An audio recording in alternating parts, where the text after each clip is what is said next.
UDF Mathilakam മണ്ഡലം തെരഞ്ഞെടുപ്പ് convention നടത്തി. മതിലകം സെന്ററിൽ നടന്ന തെരഞ്ഞെടുപ്പ് കൺവെൻഷൻ ബെന്നി ബെഹനാൻ MP ഉദ്ഘാടനം ചെയ്തു. പഞ്ചായത്ത് കമ്മിറ്റി ചെയർമാൻ ഷിബു വർഗീസ് അധ്യക്ഷത വഹിച്ചു. TN പ്രതാപൻ, മുസ്ലിം ലീഗ് ജില്ലാ പ്രസിഡന്റ് CA മുഹമ്മദ് റഷീദ് എന്നിവർ മുഖ്യാതിഥികളായി. UDF നേതാക്കളായ CS Raveendran, Sunil P Menon, TS Sasi, Hashim തങ്ങൾ, മൻസൂർ അന്താർത്തറ എന്നിവർ സംസാരിച്ചു.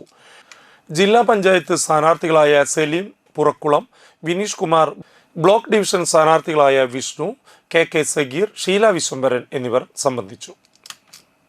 നമ്മൾ ജീവിക്കുന്ന രാഷ്ട്രീയ കാലഘട്ടത്തിന്റെ രാഷ്ട്രീയ പ്രത്യേകതകൾ ഈ തെരഞ്ഞെടുപ്പിൽ പ്രതിഫലിക്കപ്പെടുമെന്ന പ്രതീക്ഷയാണ് ഞങ്ങൾക്കുള്ളത്. അതും നമുക്ക് അനുകൂലമാണ്.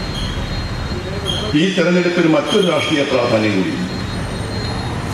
അത് പഞ്ചായത്ത് തെരഞ്ഞെടുപ്പ് കഴിഞ്ഞ് അതിൻ്റെ വിജയ ആഹ്ലാദ ലഹരികൾ അവസാനിക്കുന്നതിന് മുമ്പ് 6 മാസത്തിനുള്ളിൽ അസംബ്ലി തെരഞ്ഞെടുപ്പിലാണ്. അപ്പോൾ വരാൻ പോകുന്ന അസംബ്ലി തെരഞ്ഞെടുപ്പിന്റെ മുന്നോടിയായി നടക്കാൻ പോകുന്നത് തെരഞ്ഞെടുപ്പ്